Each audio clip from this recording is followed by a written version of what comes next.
அனைவருக்கும் வணக்கம். சுப மாரிமுத்து, திருப்பூர்ல இருந்து. ஒரு ஜாதகத்துல 7ஆம் இடத்துல ராகு கேது, 7ஆம் இடத்துல சுக்கிரன், 7ஆம் இடத்துல செவ்வாய், 7ஆம் இடத்துல சூரியன், மாங்கல்ய தோஷம், சர்ப்பதோஷம், நாகதோஷம், செவ்வாய் தோஷம், இப்படி எல்லாமே ஒருத்தருக்கு 7ஆம் பாவத்திலேயோ லக்கணத்திலேயோ 2லயோ 8லயோ இப்படி ஒரு பாவ கிரகங்கள் இருந்தா கல்யாணம் ஏதோ ஒரு வகையில திருமணம் தடையாகுது. இதுக்கு இவங்க எல்லா கடவுள்கிட்டையும் போயிட்டு வந்துட்டாங்க, இவங்களும் சரியான பூஜைகள் பண்ணிட்டாங்க, எது பண்ணிங்கூட இந்த கல்யாணம் அவங்களுக்கு நடக்கல. என்ன பண்ணலாம்? இது நிறைய பதிவுகள் என்கிட்ட வருது. இது எப்படி சொல்றது? அவங்களுடைய ஊழ்வினை கர்மானாலதான் கல்யாணம் தாமதமாகுது. சாஸ்திரம் பொய் இல்லை, ஏதோ ஒரு ஊழ்வினை கர்மா. முன்னோர்கள் அந்த காலத்துல ஒரு திருமண காரியத்தையும் கூட தடுத்திருக்கலாம். அதனால இந்த காரியத்தை தடுக்கிறதுக்கு இந்த ஜென்மத்துல பிறப்பெடுத்து ஏதோ ஒரு ரூபத்துல தோஷம் அடையுது. அப்ப இந்த கல்யாணம் நடந்துட்டா தாய் தந்தைகளுக்கு கடமை முடிஞ்சது, இவங்களும் போய் பொழைப்பாங்க, அவங்களும் போய் பொழைப்பாங்க. ஆனா நடக்க மாட்டேங்குது. என்ன பண்றது? அப்ப இந்த காலத்துல இவங்க எல்லாம் பண்ணி பார்த்தாங்க. ஒரு தாந்திரிகமான ஒரு பரிகாரத்தை நீங்க செய்யுங்க. ஒரு சின்ன மாற்றம், உங்களுக்கு கல்யாணம் சீக்கிரமா அமைஞ்சிடும். 6ஆம் இடம் என்பது கண்டம், விபத்து, நோய்னு சொல்றோம். 7ஆம் இடம் என்பது மனைவி, திருமண வாழ்க்கைன்னு சொல்றோம். அப்போ 6லயே நம்ம நின்றுட்டு இருக்கிறோம். கடனு, மன உளைச்சல், கண்டம், விபத்துன்னு. அப்போ 6 கடந்தா 7 தானே. 6 கடந்தா 7 தானே, அதுல ஒன்றும் மாற்றம் இல்லையே. 6 கடந்தா 7. இன்னொருக்க சொல்லுங்க, 6 கடந்தா 7. ஒரு மகான் நம்மளுக்கு சொல்லிய ஒரு மூல மந்திரம் இது. 6 கடந்தா 7 கரெக்டு தானே. 6க்கு கீழே ஒன்றும் மாற்றம் இல்லையே. அப்ப நீங்களும் 6 கடந்துருங்கிற நான். 6 என்பது 6 தான். ஆத்த கடந்து அக்கறை போயிட்டீங்கன்னா உங்களுக்கு கல்யாணம் நடக்கும். 6ங்கிறது கண்ட விபத்தை தாண்டிச்சனால உங்களுக்கு கல்யாணம் நடக்கும்.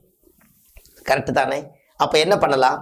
ஒரு நதியில கொஞ்சம் தூரம் எங்க நதி இருக்குதோ அங்க நம்மனால நடந்து போனா தண்ணியில பிரச்சனை, நம்ம நடந்து போக முடியாது. என்ன பண்ணலாம்? ஒரு பரிசில் வச்சுங்கூட இக்கரையிலிருந்து அக்கறைக்கு நீங்க போயிட்டு அக்கறையிலிருந்து இக்கரைக்கு வந்துட்டா 6 கடந்தா 7. 7ங்கிறது கல்யாணத்தை நீங்க பார்த்திருப்பீங்களா? இது ஜல பரிகாரம் என்று பொருள். அப்போ 6 என்பது எங்க நம்மளுக்கு விபத்து இல்லாம இருக்குதோ அது ரொம்ப முக்கியம். நல்லா பாத்துக்குங்க. விபத்து இல்லாம இருக்கணும். சாதாரணமா அக்கறை கடக்கிற மாதிரி ஒரு இடமா இருக்கணும். அந்த இடத்துலதான் நீங்க இந்த பரிகாரத்தை யூஸ் பண்ணணும். தேவையில்லாம ஒரு இடத்துல போய் நாமளே மாட்டிக்கூடாது. 6 கடந்தா 7, இக்கரையிலிருந்து அக்கறைக்கு போகணும். அந்த காலத்துல பார்த்திருக்கீங்களா? அந்த பொண்ணு வீட்டுக்காரெல்லாம் ஆத்துக்கு அந்த பக்கம் வாழுவாங்க, மாப்பிள்ளை வீட்டுக்காரெல்லாம் இந்த பக்கம் வாழுவாங்க. அந்த காலத்துல பரிசல் போட்டு இக்கரையிலிருந்து அக்கறைக்கு போனாங்கன்னா கல்யாணம் பண்ணிட்டு வந்துருவாங்க. அப்ப 6 6 6ன்னு சொன்னா 6ஆம் இடம் என்பது கடன், நோய், வழக்கு, கண்டம். 6 கடந்து விட்டால் 7 கல்யாணம் பண்ணிட்டு வந்துருவாங்க. ஒரு நாளாவது வாழ்க்கையில ஏதோ மலையெல்லாம் ஏறி கடவுளை போய் பார்த்துட்டு வந்திருக்கீங்க. ஒரு நாளைக்கு வாழ்க்கையில இக்கரையிலிருந்து அக்கறைக்கு போறதுக்கு முயற்சி பண்ணுங்க. உங்க வாழ்க்கை அக்கறையா வாழ்வீங்க. இது கண்டிப்பா இந்த எளிய பரிகாரம். இது நீங்க விபத்து இல்லாம நீங்க செய்யணும். ஒரு பரிசல்ல நீங்க போகணும், இல்ல படகுல போகணும், இல்ல கப்பல்ல போட்ல போகணும். இப்படி எல்லாம் போய் நீங்க ஏதோ ஒரு வழியில அக்கறைக்கு போயிட்டு இக்கரைக்கு வாங்க. கண்டிப்பா உங்களுடைய பரிகாரம் கண்டிப்பா ஜெயமாகும். ஒரு விபத்துல இருந்து தப்பிச்சாலே அங்க பாருங்க, ஒரு கெட்டது நடந்ததுக்கு அப்புறம் நல்லது நடந்ததுன்னு சொன்னாங்க. விபத்து என்பது 6ஆம் பாவம். கடன், நோய், வழக்கு, சண்டை எல்லாமே 6ஆம் பாவம்.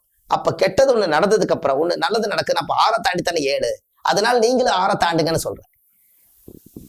அப்போ இதுக்கெல்லாம் ஒரு விஞ்ஞான ரீதியா அந்த காலத்துல ஒரு எளிமையான பரிகாரங்கள். இதை கண்டிப்பா நீங்க செய்துட்டு வாங்க. உங்களுடைய வாழ்க்கை ரொம்ப சுபிட்சமா இருக்கும். உங்களுடைய வாழ்க்கையில மிகப்பெரிய மாற்றத்துக்கு ஆளாவீங்க. அந்த தெய்வத்தினுடைய அனுகிரகங்கள் உங்களுக்கு கிடைக்கும். இதை போய் இந்த நதியை நீங்க தாண்டிட்டு வந்துட்டு உங்களுடைய குலதெய்வம் கோயில்ல போய் நான் தவிர்க்க முடியாம தத்தளிச்சு போய் நீச்சல் அடிக்கிறதே எதற்காக? நம்ம ஒரு இடத்துல நீச்சலே அடிச்சு ஒரு கரை ஏறிட்டா வாழ்க்கையில் நம்ம ஜெயிச்சிருவோம். அதுக்கு தான் நீச்சல் அடிக்கிறோம். அப்போ இக்கரையிலிருந்து அக்கறைக்கு போறது ஒரு பரிகாரம். போயிட்டு உங்க குலதெய்வம் கோயில்ல போய் 9 நவதானியத்துல ஒரு விளக்கு வச்சு சாமி கும்பிட்டு வாங்க. நவகிரக தோஷ நிவர்த்தியாகும். இதை செய்தா போதும், வேற எதுவுமே வேண்டாம். கண்டிப்பா ஒரு முறை இந்த அக்கறைக்கு நீங்க போறக்கு கண்டிப்பா ஒரு பதவி உங்களுக்கு ஒண்ணு காத்துட்டு இருக்குது. கண்டிப்பா செய்யுங்க. எல்லாரும் நல்லா இருக்கணுங்கிறதுக்காகத்தான் இந்த பரிகாரம். இதுவும் ஒரு ஜோதிடத்திலிருந்து எடுக்கப்பட்டதுதான்.